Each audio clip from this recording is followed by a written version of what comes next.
علی بھائی، آج کا پہلا سوال ہے، بنی اسرائیل کی ہسٹری میں سامری جادوگر کا کیا رول تھا؟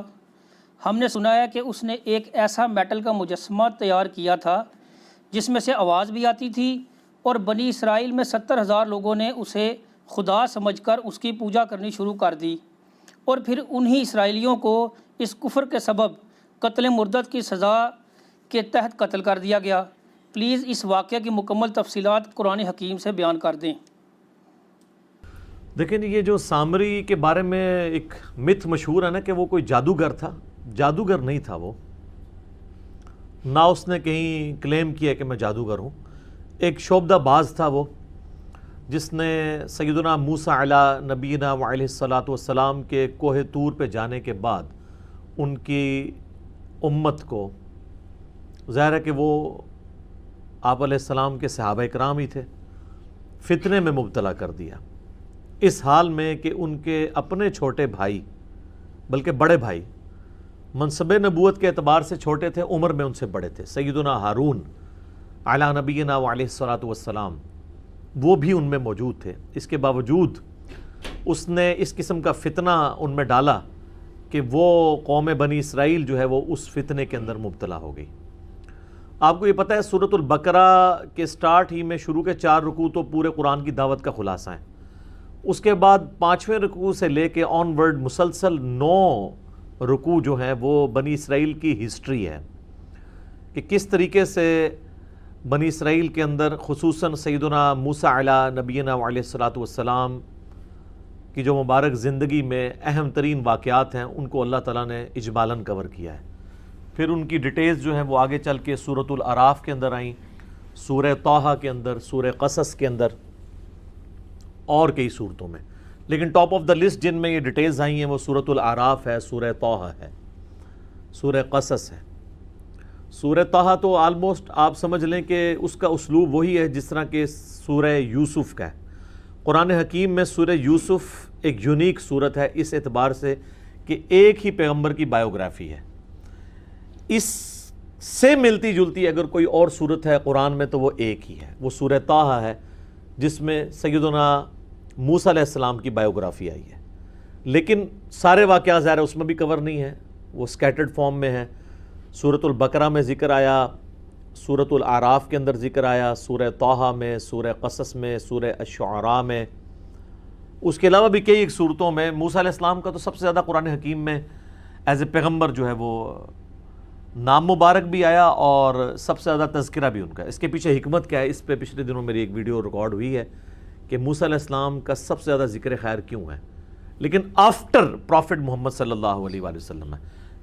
ان کا نام زیادہ ہے لیکن تذکرہ نبی صلی اللہ علیہ وآلہ وسلم کا زیادہ ہے، کیونکہ آپ سیکنڈ پرسن کے طور پہ سامنے موجود تھے، اس لیے بار بار اس کا نام نہیں لیا جاتا جو سامنے موجود ہے۔ تو یہ جو سامری کا واقعہ ہے یہ سورہ طٰہٰ کے اندر ڈیٹیل کے ساتھ آیا ہے۔ قرآن حکیم کا یہ جو پورشن ہے اس کی ہم آیات کور کر لیتے ہیں۔ پارہ نمبر 16 کے اندر جا کے یہ سورہ طٰہٰ آتی ہے، سورت نمبر ہے 20، اس میں آیت نمبر ہے 83 سے لے کے 98 تک، اس میں یہ پورا واقعہ ہے۔ اس کو جلدی جلدی ہم کور کر لیتے ہیں تاکہ سمجھ آ جائے کہ یہ واقعہ ہوا کیا تھا۔ سورۃ البقرہ میں تو اس کا اجمالاً ذکر ہے، صرف اتنا کہ یہ جو لوگ مرتد ہوئے تھے جنہوں نے بچھڑے کو رب مان لیا تھا، ان کی سزا اللہ تعالیٰ نے یہ مقرر کی تھی کہ ان کو قتل کیا جائے گا۔ تورات میں اس کا ذکر ملتا ہے کہ یہ 3000 کے قریب لوگ تھے۔ اب ظاہر ہے وہ ٹیمپرڈ فارم میں ہے، بعض اسرائیلی روایتوں میں 70,000 ہے، بعض یہ ہزاروں کی تعداد میں تھے جو ایک دن میں قتل کیے گئے تھے، اور ہر قبیلے والے کو کہا گیا تھا کہ وہ اپنے قبیلے کے اس بندے کو قتل کرے جس نے یہ کفر کیا ہے۔ بلکہ سورۃ البقرہ میں آیا کہ تمہارے رب کے حضور تمہاری توبہ کا طریقہ ہی یہ ہے کہ تم اپنوں کو قتل کرو، ہر قبیلے والے اپنے اپنے قبیلے والے ان لوگوں کو قتل کریں جو مرتد ہو گئے تھے۔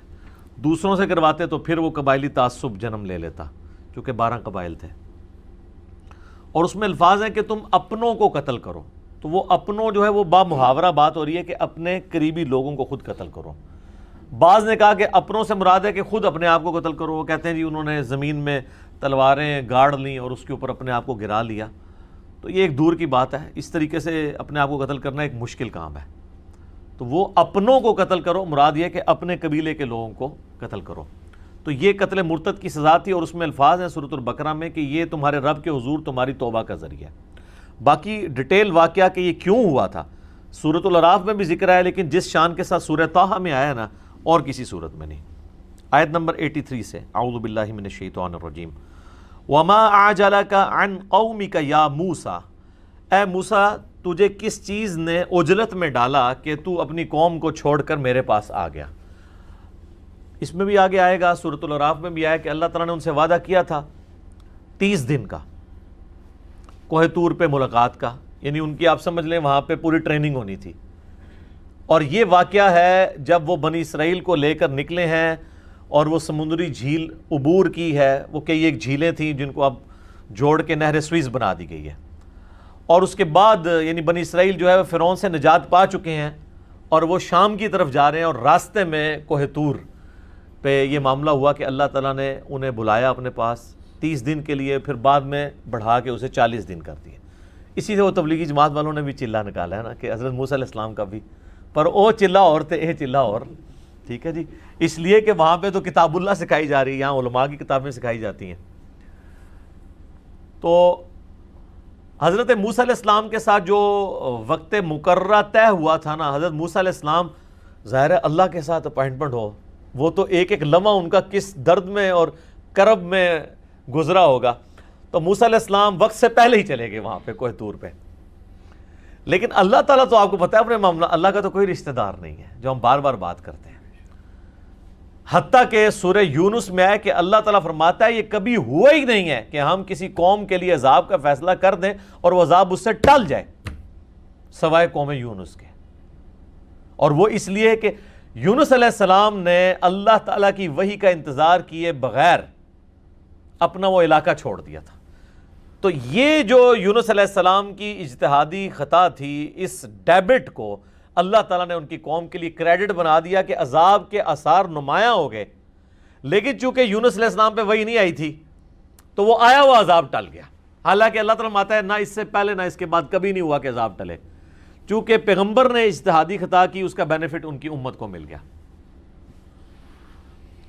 لیکن موسیٰ علیہ السلام کے کیس میں پیغمبر نے اپنے حق میں بہتری چاہی کہ میں اپنے رب کے پاس پہلے چلا جاؤں، تو اس ڈیبٹ، اس کریڈٹ کا جو ڈیبٹ ہے وہ اس اعتبار سے امت کے اوپر پڑ گیا، ان کے اوپر خود بھی اس اعتبار سے کہ ان کے لیے تو ٹینشن تھی نا کہ ان کی قوم گمراہ ہوئی ہے۔ تو یہ وہ الفاظ ہیں وَمَا أَعْجَلَكَ عَنْ قَوْمِكَ يَا موسیٰ، اے موسیٰ تجھے کس چیز نے اجرت میں ڈال دیا تیری قوم کے بارے میں، قَالَ هُمْ أُولَٰئِ عَلَىٰ أَثَرِي وَأَعْجِلْتُ إِلَيْكَ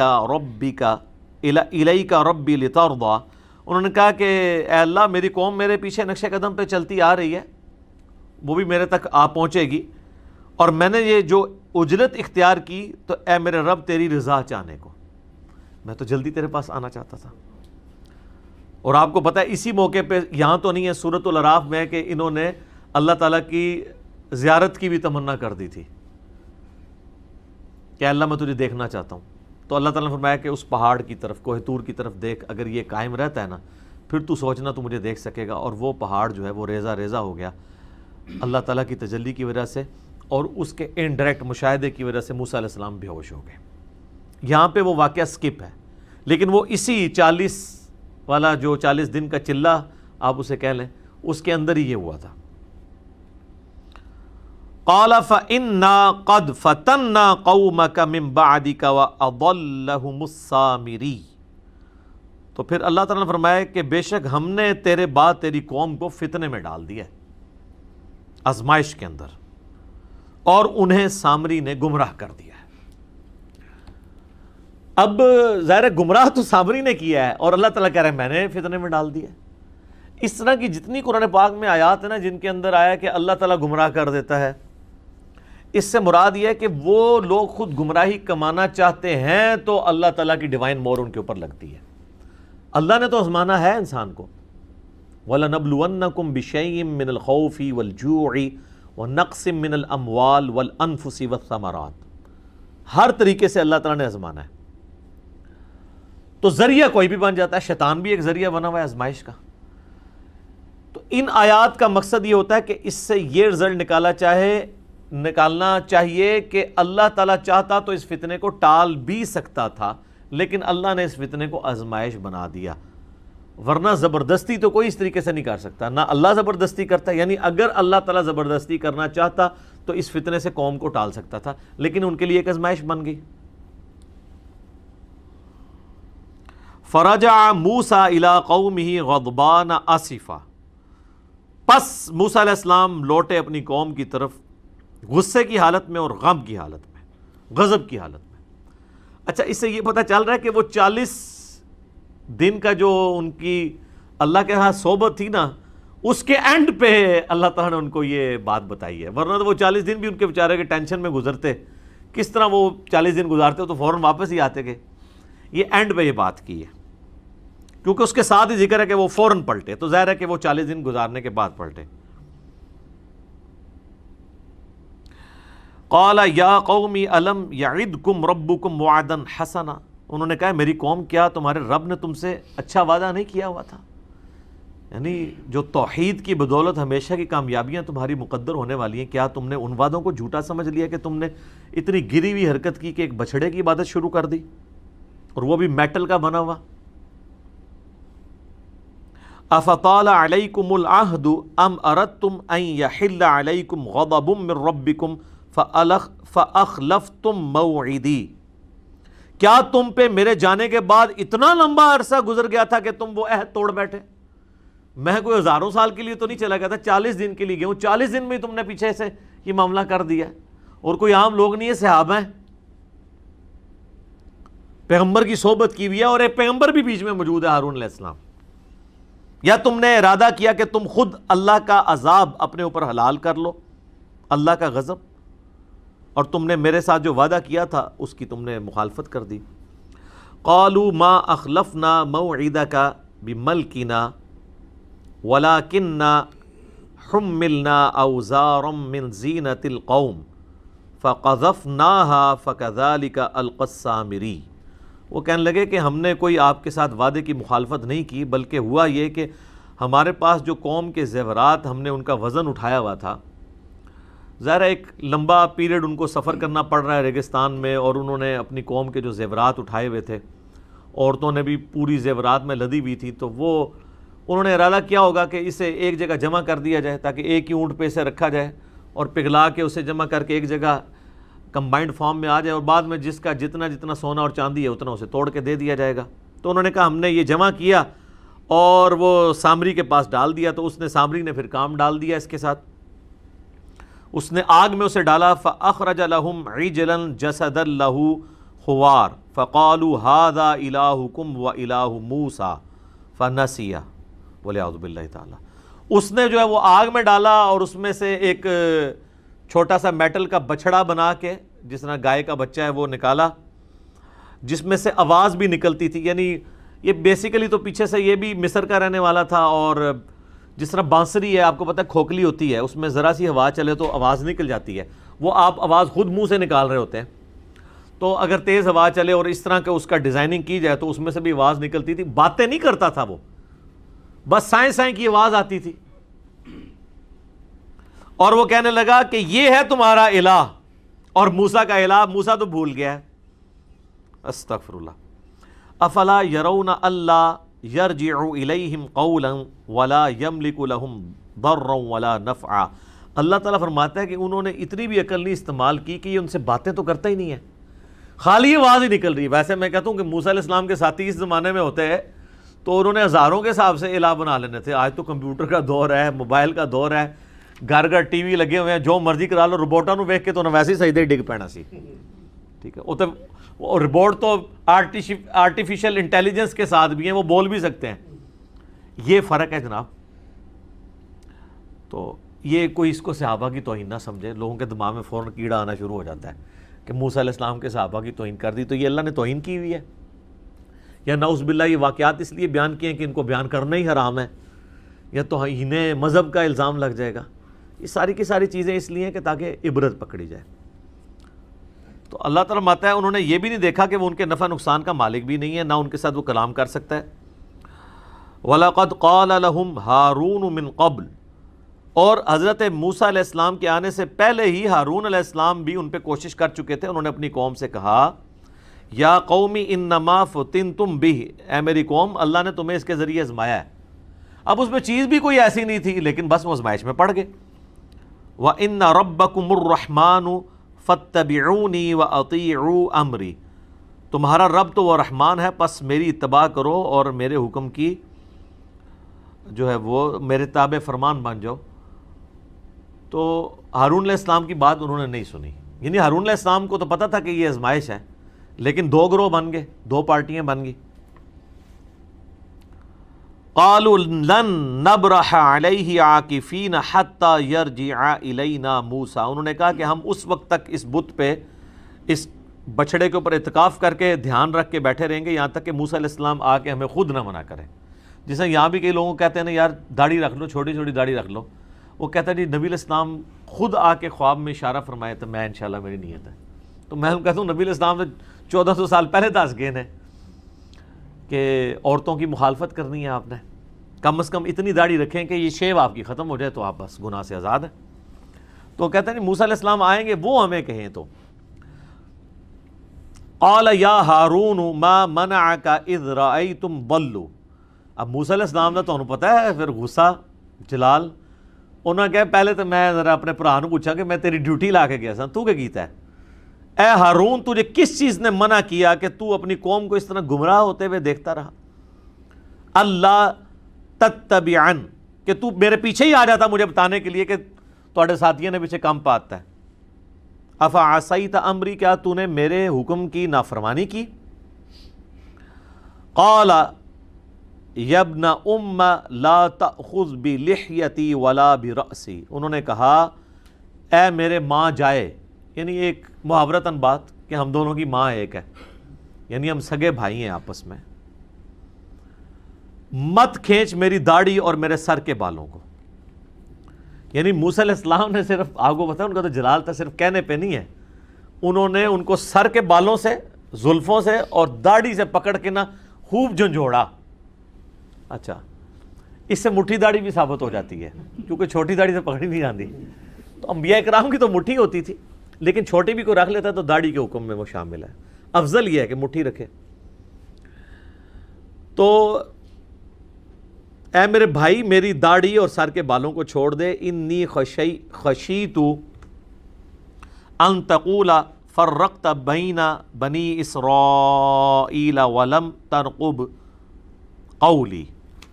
تو انہوں نے کہا کہ مجھے یہ ڈر ہوا کہ تو مجھے یہ نہ کہہ دے کہ تو نے جو ہے وہ میرے جانے کے بعد بنی اسرائیل میں تفرقہ بازی ڈال دی ہے، اور میرے جو تمہارے ذمہ میں ڈیوٹی کر کے گیا تھا تم نے وہ ڈیوٹی نہیں پوری کی. کہ ان کو یہ بھی خطرہ تھا کہ میں اگر نکل جاتا ہوں پیچھے حالات مزید نہ خراب ہو جائیں، تو میری موجودگی سے کم از کم میرے حامی جو ہیں وہ تو ایٹ لیسٹ اس کام سے رکے رہیں گے نا. تو موسیٰ علیہ السلام یہ اجتہاد کر رہے تھے کہ تمہیں مجھے آ کے بتانا چاہیے تھا.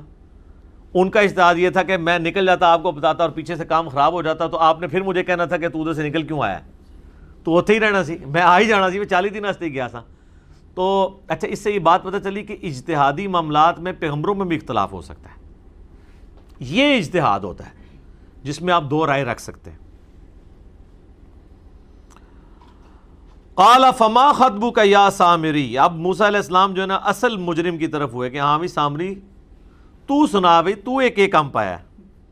قال بصرت بما لم یبصروا به فقبضت قبضة من اثر الرسول. وہ کہنے لگا کہ میں نے ایک ایسا منظر دیکھ لیا تھا جو باقی لوگوں نے نہیں دیکھا، کہ میں نے جو رسول فرشتہ یا موسیٰ علیہ السلام خود ہی جا رہے تھے، شاید جبرائیل علیہ السلام ساتھ ہوں، یعنی یہ اس کی سٹوری ہے. اس پہ بھی اب علماء کا اختلاف ہے. کئی علماء کا موقف یہ ہے کہ یہ اس نے ایک فرضی سٹوری بتائی ہے اپنے اس کو چھپانے کے لیے، کیونکہ جو آواز نکل رہی تھی وہ تو ہوا سے نکل جاتی ہے، یہ نہیں ہے کہ اس سے کچھ ہوا. بعض کہتے ہیں نہیں فزیکلی ہو سکتا ہے کہ اللہ تعالیٰ نے اس قوم کو فتنے میں ڈالنا تھا تو جبرائیل علیہ السلام کے گھوڑے کے جو جہاں جہاں پاؤں لگ رہے تھے وہاں کے اس نے کوئی مٹی اس میں سے اٹھا لی. فَنَبَذْتُهَا وَكَذَلِكَ سَوَّلَتْ لِي نَفْسِي, تو بس اس نے اس میں اس کو ڈال دیا. وہ کہتا ہے یہ میرے جی نے مجھے یہی پٹی پڑھائی تھی. قَالَ فَاذْهَبْ فَإِنَّ لَكَ فِي الْحَيَاةِ أَن تَقُولَ لَا مِسَاس. تو موسیٰ علیہ السلام نے اسے بددعا دی کہ نکل جا, دفع ہو جا ادھر سے. اب پوری زندگی یہ تیری سزا ہے کہ تو لوگوں سے یہ کہے کہ مجھے کوئی نہ چھوئے. اس کو اللہ تعالیٰ نے ایک بیماری لگا دی. بعض کہتے ہیں جزام کی بیماری تھی, اور ایسا جزام لگا, کوڑ کا مرض ہوا کہ اگر اس کو کوئی ہاتھ ٹچ کرتا تھا نا تو اس کو بھی تیز بخار ہوتا تھا, اور جو ہاتھ لگاتا تھا اس کو بھی تیز بخار, یعنی اسے بھی اس اذیت سے گزرنا پڑتا تھا. تو ہر وقت اس کی زبان پہ یہ ہوتا تھا مجھے کوئی ہاتھ نہ لگائے, مجھے کوئی ہاتھ نہ لگائے. یعنی اس کے ہاتھوں نے جو غلط کام کیا تو اللہ تعالیٰ نے اسے یہ سزا اس پہ مسلط کر دی پوری زندگی کے لیے. وَإِنَّ لَكَ مَوْعِدًا لَن تُخْلَفَهُ وَانظُرْ إِلَىٰ إِلَٰهِكَ الَّذِي ظَلْتَ عَلَيْهِ عَاكِفًا. اور ان کا کہ بے شک تیرے ساتھ جو وعدہ ہے نا اس کی کوئی خلاف ورزی نہیں ہوگی, دنیا میں بھی عذاب, آخرت کا بھی عذاب ابھی تیرا باقی ہے. اور اب دیکھ کہ میں تیرے بنائے ہوئے اس جھوٹے الہ کے ساتھ کیا کرتا ہوں جس کے اوپر تم لوگ اعتکاف کر کے بیٹھے ہوئے تھے. لَنُحَرِّقَنَّهُ ثُمَّ لَنَنْسِفَنَّهُ فِي الْيَمِّ نَسْفًا. میں اس کو آگ لگاؤں گا اور اس کی راکھ جو ہے سمندروں میں, خشکیوں میں بکھیر دوں گا. یعنی وہ جو بچڑا بنایا ہوا تھا اس کو وہ ختم ہی کر دیا, وہ زیور بھی ان سے جاتے رہے. ظاہر ہے یہی کچھ ہی ہونا چاہیے تھا جو کچھ انہوں نے کیا. انما الہکم اللہ الذی لا الہ الا ہو. تمہارا الہ تو نہیں ہے مگر وہی ایک اللہ, صرف وہ ایک اللہ جس کے سوا کوئی معبود نہیں ہے. وسع کل شیء علما. اور اللہ تعالیٰ نے اللہ یعنی وہ ہستی ہے جس کے علم کی وسعت نے ہر چیز کو گھیرا ہوا ہے. کذالک نقص علیک من انباء ما قد سبق. اے نبی علیہ السلام اس طریقے سے ہم آپ کے اوپر وہ واقعات بیان کر رہے ہیں جو آپ سے پہلے گزر چکے ہیں. وقد آتیناک من لدنا ذکرا. اور بے شک ہم نے آپ کو اپنی طرف سے ایک نصیحت والی چیز یعنی قرآن عطا فرمایا. یعنی یہ نبی علیہ السلام کے نبی ہونے کی دلیل ہے کہ آپ علیہ السلام کی پیدائش سے 1400 سال پہلے کا یہ واقعہ ہے. حضرت موسیٰ علیہ السلام کا یہ جو پورا واقعہ ہے, اور وہ نبی علیہ السلام جنہوں نے کوئی دنیاوی تعلیم حاصل نہیں کی ہوئی, اس کے باوجود ان واقعات کو ٹینیز ڈیٹیل تک ایکوریسی کے ساتھ بیان کر رہے ہیں. یہ نبی علیہ السلام کے نبی ہونے کی دلیل ہے. باقی اس کا ایک پہلو ہے کہ یہ تو قرآنک ورژن ہے اس واقعے کا. ایک اس کا ورژن ہے جو تورات اولڈ ٹیسٹمنٹ میں موجود ہے, وہ مختلف ہے. اس میں تو معاذ اللہ انہوں نے حضرت ہارون علیہ السلام کے اوپر الزام لگایا کہ انہوں نے یہ بچڑا بنا دیا تھا. جی ہاں, پھر اس میں کنٹراڈکشن بھی ہے. اس میں آپ اگر مولانا مودودی رحمہ اللہ تعالیٰ کی جو تفسیر ہے تفہیم القرآن وہ آپ پڑھیں, انہوں نے دونوں کو کمپیئر کروا کے بتایا کہ کس طریقے سے تورات کے اندر یہ ٹیمپر کیا گیا ہے, اور تورات میں آنے والے اس واقعے میں خود اتنا کنٹراڈکشن پایا جاتا ہے کہ وہ خود ایک طرح کا واقعہ بیان نہیں کرتا. اور انہوں نے بتایا کہ اگر یہ بات ہوتی تو ہارون علیہ السلام کو سب سے پہلے سزا دی جاتی, کیونکہ قتل مرتد کی سزا اگر ان لوگوں کو ہو رہی ہے تو جس نے بنایا تھا تو اس کو سزا نہیں ہوئی. رہا یہ کہنا کہ اس کو سزا قتل مرتد کی کیوں نہیں ہوئی, قتل مرتد کی سزا اگر سامری کو ہوتی تو وہ ایک دفعہ مارا جاتا نا, یہ تو پوری زندگی کے لیے اس کو کوڑ کے مرض میں اور اس عذاب میں مبتلا کر دیا, پھر یہ جنگلوں میں نکل گیا, بڑی ذلت کی موت ہوئی. تلوار مار دی جاتی تو ایک دفعہ ہی جان چھوٹ جاتی, تو اس کو اس سے بڑا عذاب ڈالا گیا. پھر بعض اوقات جو اسرائیلی علماء ہیں یہودی وہ کہتے ہیں نہیں یہ ہارون کا جو نام آیا نا تورات کے اندر, اس سے مراد یہ والا ہارون نہیں ہے, وہ سامری کا لقب سامری تھا, اس کا نام بھی ہارون تھا. اس طرح کی ایک تعویلات وہ بھی کرتے ہیں. الٹیمیٹلی اس طریقے سے بنی اسرائیل کے جو واقعات ہیں جو قرآن میں آئے اور تورات میں بعض پورشن تو من ون اسی طریقے سے موجود ہیں, بعض میں کنٹراڈکشن ہے. اور یہ کنٹراڈکشن جو ہے یہ اس اختلاف کو اس امت میں اگر کسی نے ریزالو کیا نا وہ مولانا مودودی ہیں. اس سے پہلے جتنی بھی آپ قرآن کی تفسیر ابن جریر طبری کی دیکھ لیں, ابن کثیر کی دیکھ لیں, ان لوگوں نے تو اتنی زحمت ہی گوارا نہیں کی ہے کہ وہ اولڈ ٹیسٹمنٹ کو کھول کے اسرائیلی روایتوں کو دیکھ کے اور ان ساری روایتوں کو نقل کر کے من ون اور قرآن سے ان کا کمپیریزن کروائیں. میں نے پہلے بھی کئی دفعہ بتایا, ہمیں امریکہ سے کال آئی ہماری اکیڈمی میں, وہ کہنے لگے کہ جی ہمارے بچے اب جوانی کی عمر کو پہنچ رہے ہیں اور قرآن میں جگہ جگہ تورات کے واقعات آتے ہیں, اور ایون یہاں تک کہا جاتا ہے کہ بنی اسرائیل سے پوچھ لو. وہ کہتے ہیں جی قرآن کے واقعات پھر آج کی تورات میں ہونے چاہیے، اگر ہیں تو وہ کدھر ہیں؟ تو ہم ان کو کیا بتائیں؟ تو میں ان کو یہی کہتا ہوں تفہیم القرآن پڑھیں، ابن کثیر میں تو آپ کو نہیں ملنا۔ یہ تفہیم القرآن کی جو ویلیو ایڈیشن ہے نا قرآن کی تفسیر میں، یہ پوری امت سے انہیں ممتاز کر دیتی ہے۔ حالانکہ یہ کام ابن کثیر کو بھی کرنا چاہیے تھا، اتنی موٹی تفسیر لکھ دی، ابن جریر طبری نے اس سے بھی بڑی لکھ دی اس سے پہلے، لیکن یہ ایک مسنگ چیزیں تھیں جو قرآن کی تفسیر آپ لکھنے جا رہے ہیں تو پھر ان چیزوں کو ایڈریس کریں نا، تاکہ غیر مسلموں کے سامنے ہم اپنا مقدمہ پیش کر سکیں اور ان کے اعتراضات کا جواب۔ مودودی صاحب کیا کرتے ہیں کہ قرآن میں جو واقعات آئے بنی اسرائیل کے، چاہے یوسف علیہ السلام کے واقعات ہوں، موسیٰ علیہ السلام کے واقعات ہوں، ان سارے واقعات میں کہاں کہاں قرآن غلطی نہیں کھاتا اور تورات میں وہ کنٹرڈکشن کی وجہ سے غلطی ہیں وہ ہائی لائٹ کرتے ہیں۔ اور اس کی وجہ سے کم از کم جو یہود و نصارہ کے علماء کا اعتراض ہے کہ قرآن نبی علیہ السلام نے تورات اور انجیل سے چوری کر کے عربی میں لکھا ہے، یہ اسی واقعات کو اس نے عربی میں لکھ دیا، یہ اس کی خود لکھی ہوئی تصنیف ہے، یہ اللہ کی طرف سے نازل نہیں ہوئی ہے، اس کا منہ توڑ جواب اگر کسی نے دیا ہے نا تو مولانا مودودی ہیں کہ اگر یہ چیزیں ہیں تو جو چیزیں خلاف عقل بھی تورات کے اندر آئی ہیں، اگر کوئی ڈیٹو کاپی وہ مارنے والا کوئی بندہ انسان ہوتا تو وہ غلطیاں بھی نقل کرتا نا اس طریقے سے، وہ تو بالکل مختلف بات کر دیتا ہے، بالکل ایک طرح کی بات چل رہی ہوتی ہے، اچانک قرآن کا ورژن کچھ اور آ جاتا ہے اور تورات کا اور آ جاتا ہے، پھر آگے چل کے پھر سیم ہو جاتا ہے، تو وہ غلطیاں کیوں نہیں کاپی کرتا؟ اتنا سمجھدار بندہ کون ہے کہ اس نے اتنے واقعات وہاں سے نعوذ باللہ چوری کی ہیں اور کہیں بھی غلطی نہیں کھاتا، اور آپ کے پاس جو کچھ ہے وہ غلطیوں سے بھرپور ہے، جس میں عصمت انبیاء بھی سٹیک پہ لگ جاتی ہے۔ بسا اوقات انتہائی بےہودہ قسم کے واقعات موجود ہیں۔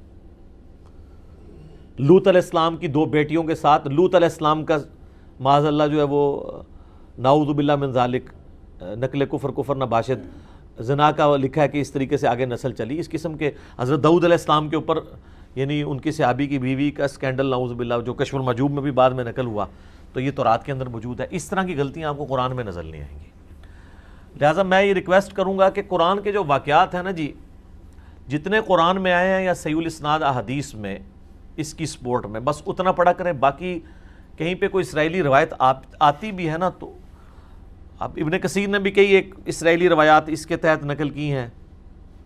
بلعام بن باورا کے بارے میں میرا کلپ ریکارڈ ہوا، اس میں بھی انہوں نے کچھ کی ہیں، اس میں بڑے بےہودہ واقعات بھی پھر آ جاتے ہیں، اور بےہودہ واقعات آتے ہیں جن کی کوئی اصل نہیں ہے، وہ کوئی تفسیر کر کے کوئی خدمت نہیں ہے، بہتر ہے کہ ان کو سکپ کیا جائے۔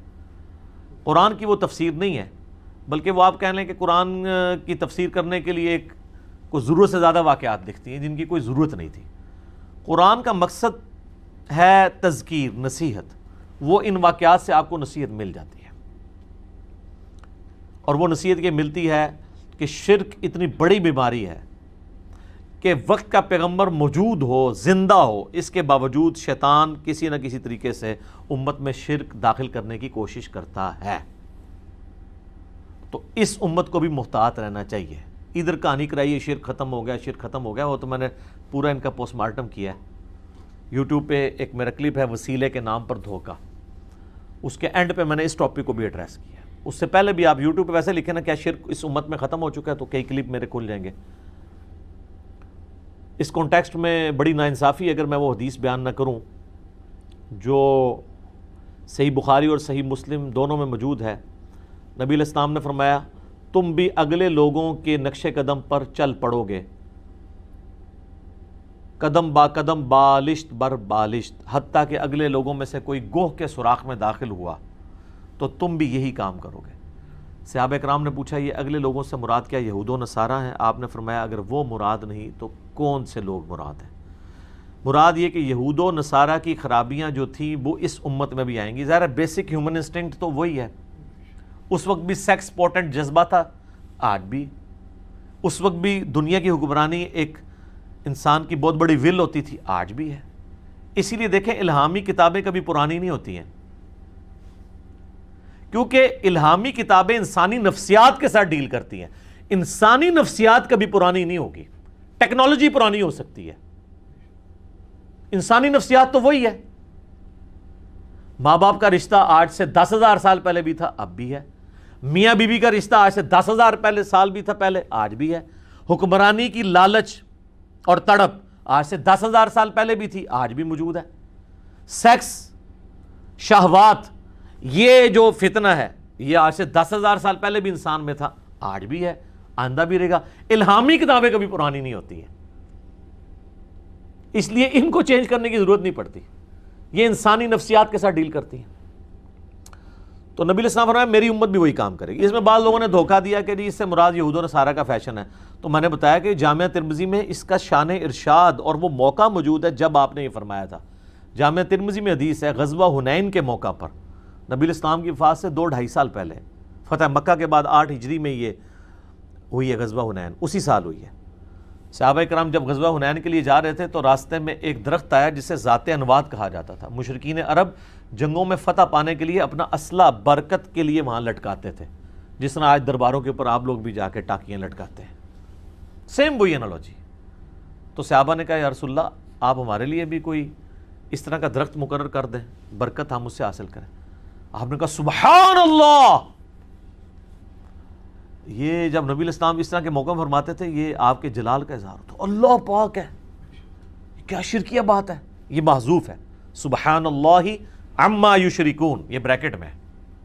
آج تو تم نے وہی بات کر دی جو موسیٰ علیہ السلام کے ماننے والوں نے کی تھی، کہ جب وہ ایک جگہ سے گزرے اور انہوں نے دیکھا کہ کچھ لوگ بتوں پہ اعتکاف کیے ہوئے بیٹھے ہیں، انہوں نے کہا اے موسیٰ آپ ہمارے لیے بھی ایک بت مقرر کر دیں اللہ کا، اس کے اوپر ہم دھیان کر کے بیٹھ جائیں۔ تو حضرت موسیٰ علیہ السلام نے کہا تھا اے اللہ اس جاہل قوم سے میں تیری پناہ میں آتا ہوں، سورۃ الاعراف آیت نمبر 138۔ اچھا حضرت موسیٰ نے اسی وقت بھانپ لیا تھا یہ جاہل قوم ہے۔ یہ جو اعتکاف والا جو واقعہ ہوا تھا نا کہ انہوں نے ریکویسٹ کی تھی، یہ ان کے بچڑے کو خدا بنانے سے پہلے ہو چکا ہوا تھا واقعہ۔ اس کے بعد جب انہوں نے دال لگا انہوں نے کام پا ہی لیا سامری کے ذریعے۔ تو نبی علیہ السلام نے اس موقع پہ جامعہ ترمذی میں آتا ہے کہ فرمایا کہ تم بھی اگلے لوگوں کے پیچھے چل پڑو گے، یعنی جو شرکیہ عقائد اور مشرکانہ رسومات اگلی قوموں میں تھی اس قوم میں بھی آئیں گی، اس امت میں۔ تو سر دیکھ لیں کوئی ایک بات بتائیں جو اگلی قوموں میں تھی اور یہاں پہ موجود نہیں ہے، کوئی ایک چیز بتائیں۔ اگر وہ بتوں کے آگے جھکتے تھے تو آپ کے لوگ بھی قبروں میں جا کے سجدے کر رہے ہیں۔ فزیکلی وہ بت نہیں بنایا لیکن کسی اور فارم میں تو بنا ہی لیا نا، اور ان مزاروں پہ رکھے ہوئے پتھروں کو چاٹتے ہیں۔ اور تو اور آپ کے پرائم منسٹر صاحب کتنے پڑھے لکھے بندے ہیں، وہ فرید الدین گنج شکر کے مزار کے اوپر جا کے ان کی وائف نے انہیں گرا دیا ہے، ایک پڑھے لکھے بندے کو جس نے اسلامک ہسٹری کے اوپر کتاب لکھی ہوئی ہے، جو ہمیں جو ہے وہ لیکچرز کے اندر جو ہے وہ جنگ یرموک اور قادسیہ، رومنز اور پرشین امپائر کی جنگوں کے حوالے دیتے ہیں، اور کہاں پہ بھی اس پہ میری ویڈیو آ گئی تھی۔ تو یہ نیچے تک چیزیں ٹریول کرتی ہیں۔ پھر تو اس واقعے سے آپ نے یہ عبرت حاصل کرنی تھی کہ شرک اتنی خطرناک چیز ہے کہ وہ کسی بھی وقت داخل ہو سکتی ہے، حتیٰ کہ وقت کا پیغمبر بھی موجود ہونا تب بھی یہ داخل ہو سکتی ہے۔ تو سر آج تو پیغمبر موجود نہیں ہے، تو آج نہیں داخل ہوگی اور ہوئی بھی نظر بھی آتی ہے۔ اذانیں شروع ہو چکی ہیں، بقیہ کے سوالات انشاءاللہ تعالی اذان کے وقفے کے بعد انشاءاللہ۔